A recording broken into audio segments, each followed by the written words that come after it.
बहुत दिन बाद जो है चूल्हे पे रोटी खाने को मिल रही है। और आलू रखे अंदर भगोना में, आलू मटर। अरे आलू पे तो मार हो जाएगी।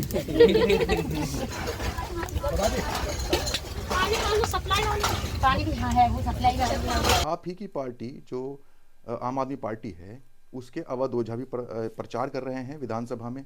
आज उनकी एक क्लिप वायरल हो रही है जिसमें वो एक झुग्गी में जाते हैं, जो जमुना के किनारे झुग्गियाँ होती हैं, वहाँ पर जाकर वहाँ महिला से कहते हैं कि तुम तवे पर रोटी पका रही हो, चूल्हे पर, मेरा दिल कर रहा है, भूख लग रही है, मुझे खिला दो। और वो वहाँ पर ज़मीन पर ही बैठ जाते हैं।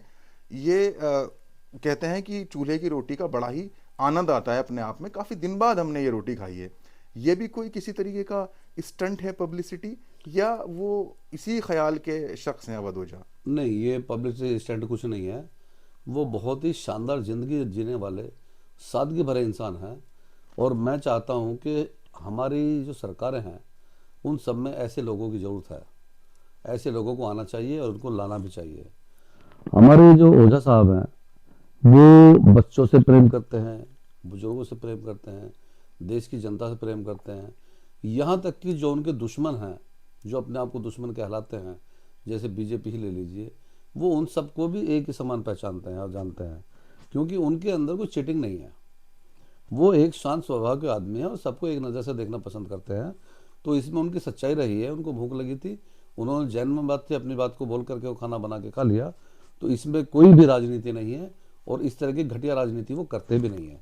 वो तो बच्चों का कैरियर संवारने वाले बच्चों के लिए एक भगवान है। IAS और IPS उन्होंने कितने बना दिए और कभी उनसे उसके एवज में कोई चीज़ मांगने की कोशिश नहीं की। यहाँ तक की बात है कि उनको कभी इस्तेमाल नहीं किया। तो ऐसे जो महापुरुष हैं उनको हमारे राजनीति में भी आना चाहिए और राजनीति को बदल के भी दिखाना चाहिए कि राजनीति ऐसे नहीं ऐसे चलती है, तभी हमारे देश का कुछ भला हो पाएगा।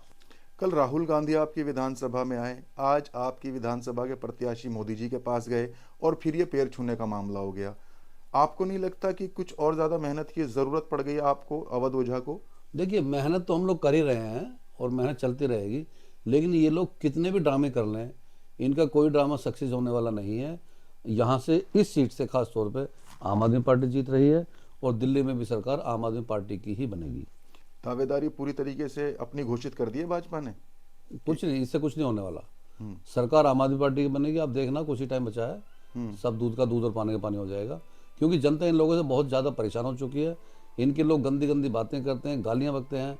अब ये बताइए, ये कोई तरीका है कि मैं जैसे लेडीज़ के गाल होते हैं वैसा रोड बनवाऊंगा? क्या तरीका है ये? कोरी बदतमीजी, संसद में गालियाँ बकते हैं। तो इससे ज़्यादा बदतमीजी और क्या होगी? लोग इनको नकार दिया है और लोग बदलाव चाहते हैं। अच्छा, अरविंद केजरीवाल ने जमुना के मुद्दे के ऊपर कहा था कि जो जमुना में पानी आता है वो हरियाणा से आता है और हरियाणा से ही गंदा पानी छोड़ा जाता है। उसी का काउंटर करते हुए आज CM सैनी खुद वहां पर पहुंचे जमुना किनारे, जहां से दिल्ली की तरफ पानी आता है, और जाकर उस पानी को पीकर दिखाया, मीडिया कवरेज कराई। कुछ कहना है इस बारे में आपको? देखिए, ये इनकी नई नई प्लानिंग आती रहती हैं। कभी जमुना में कोई केमिकल छोड़ देते हैं। और एक बात बताइए, इससे घटिया बात और क्या होगी कि हम लोगों को बदनाम करने के लिए, सरकार को बदनाम करने के लिए सीवर में सीमेंट के बैग तक ये लोग चुपचाप डाल देते हैं, उनको ब्लॉक करने के लिए कि सीवर ब्लॉक हो जाएंगे तो लोग इनको गालियां बकेंगे। मतलब ये दिल्ली की आप बात कर रहे हैं? मैं दिल्ली की बात सीवर कर रहा हूं। में सीमेंट डाल दिया जाता है, सीमेंट के बोरे डाल देते हैं ये बीजेपी के लोग, ये दिखाने के लिए कि देखिए आपके सीवर जाम हो गए, कोई काम नहीं कर रही सरकार। तो इस तरह की जो घटिया हरकत है ये जनता के बीच उजागर हो चुकी है। इनके उजागर होने से हमें फायदा मिलेगा और हमारी सरकार बनेगी। तो ये जो अभी आपने बात कही सीमेंट वाली, इसका कोई प्रमाण है? बिल्कुल, कई जगह पकड़े गए हैं बोरे। किसी ने डाले हो? आम आदमी पार्टी खुद तो डालेगी नहीं भाई। अगर सरकार हम चला रहे हैं, उनके साफ सफाई हमें करनी पड़ती है, हम क्यों डालेंगे? जाहिर बात है किसी और ने डाले। और किसी और का मतलब ये हो कि बीजेपी के अलावा और कोई ऐसा है नहीं, क्योंकि इनके ही नेता जैसे हमारे रविंद्र नेगी साहब हैं, उनको ये नहीं पता होता मैं सही बोल रहा हूँ या गलत बोल रहा हूँ। उनको सिर्फ बोलने से मतलब है और हमेशा उल्टा ही बोलते हैं, सीधा तक वो बोले ही नहीं। तो ऐसे लोगों से यही उम्मीद की जा सकती है, और क्या करेंगे। चलिए ठीक है, हमारे साथ आपने आज बहुत लंबी बात की। अस्सलाम वालेकुम।